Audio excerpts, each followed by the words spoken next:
sino si Ralph. But you see, ito yung mga nagbabash, kumisan papabayaan mo na lang in a way. Nilalagay ko, sinasakay ko lang ang sarili ko. Na kaya nyo kami tinitira kasi nasa taas kami. At kaya kayo tumitira kasi nasa baba kayo.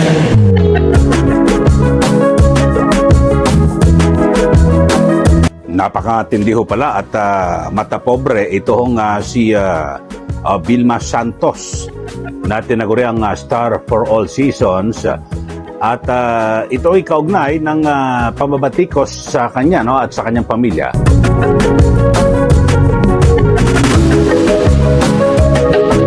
Baka nakakalimutan ho ni Vilma Santos o Ate V na siya po ay pasulduhin po ng taong bayan. Gobernadora ng Batangas na si Vilma Santos pinutakti ng bus matapos magbitiw ng napakamatapubling salita laban sa mga taong mahihirap.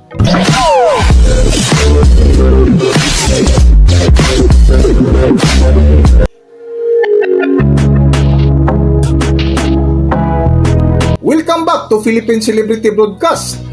Trending at viral ngayon sa mundo ng social media ang binitiwang salita ng kasalukuyang gobernadora ng Batangas na si Star for Season Vilma Santos na kung saan pinutakti ng bash matapos magbitiw ng napakamatapubling salita laban sa mga taong mahihirap na kung saan diretsahang sinabi ni Vilma Santos na ang mga pambabatikos sa kanya at sa kanyang pamilya ay nagmumula sa inggit at pagkadismaya ng mga taong gustong mapunta sa kinalalagyan nila ngunit hindi nila maabot na mas lalong ikinagulat ng publiko ang binitiwang linyang tumutukoy na nasa itaas at nasa baba. Mas alam ko rin kung sino si Ralph.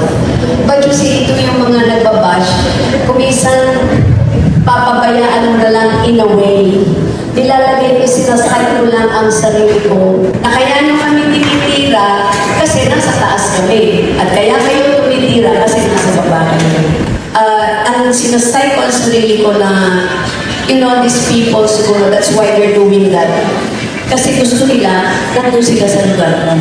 And it's so unfortunate, hindi nila makaya. So, ang tendency nila is to really hit you, you know? So, ganun lang nilalagay ko sa isip ko.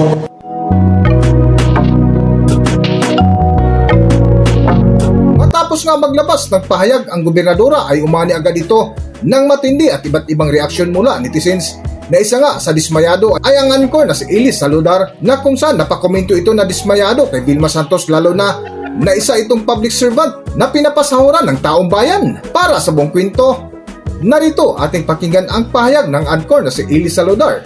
Narito ang video. At sabi ho ni Ate B, diretsahang at walang paligoy-ligoy na naging pahayag niya hinggil sa patuloy na pagbabatikos laban sa kanya at sa kanyang pamilya. At sa halip daw na patulan ng ingay, malinaw yung kanyang pananaw kung saan umano ay nagmumula ang mga atake.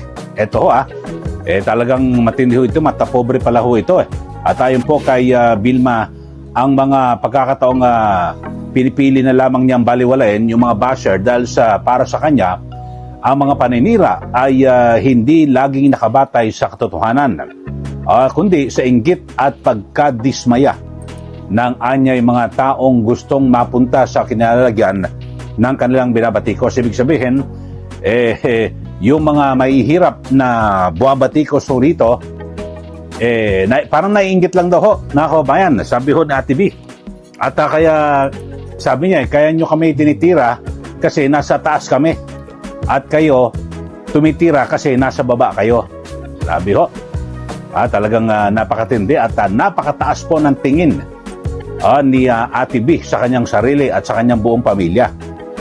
Baka nakakalimutan ho ni Vilma Santos o Ate B na siya po ay pasulduhin po ng taong bayan.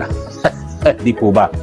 At siya po ay maging yung kanyang asawa na si Executive Secretary Ralph Recto ay pinapasweldo po kayo ng taong bayan bilang di ba, namumuro sa ating gobyerno.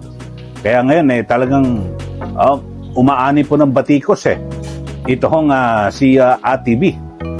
At na kung saan ay di ba talagang matindi ho. Ito sabi ho, no, isa po sa binabanggit ho ni Vilma Santos kasi governor po yan, no, ng Batangas. At umani ho ng iba't ibang mga reaksyon at hinggil sa pambabatikos sa kanilang pamilya.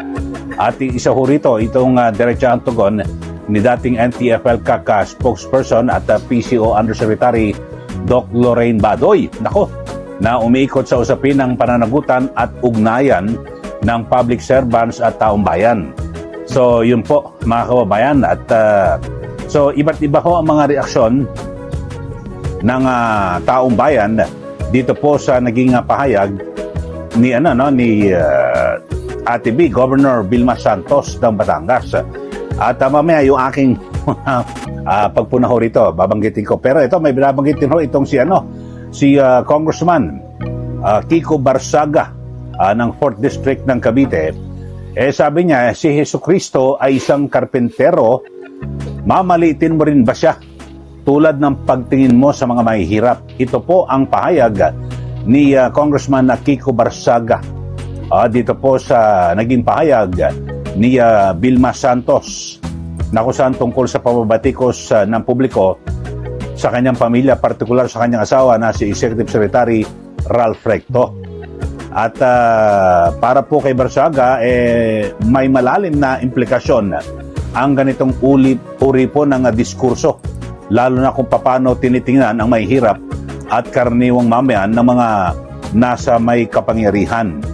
Para sa kongresista, hindi dapat na hinahati ang lipunan batay sa estado o antas ng buhay, kundi dapat manaig ang prinsipyo at dignidad sa pagkakapantay-pantay ng lahat. So, yan po mga kababayan ang sabi po ni Congressman Kiko Barsaga.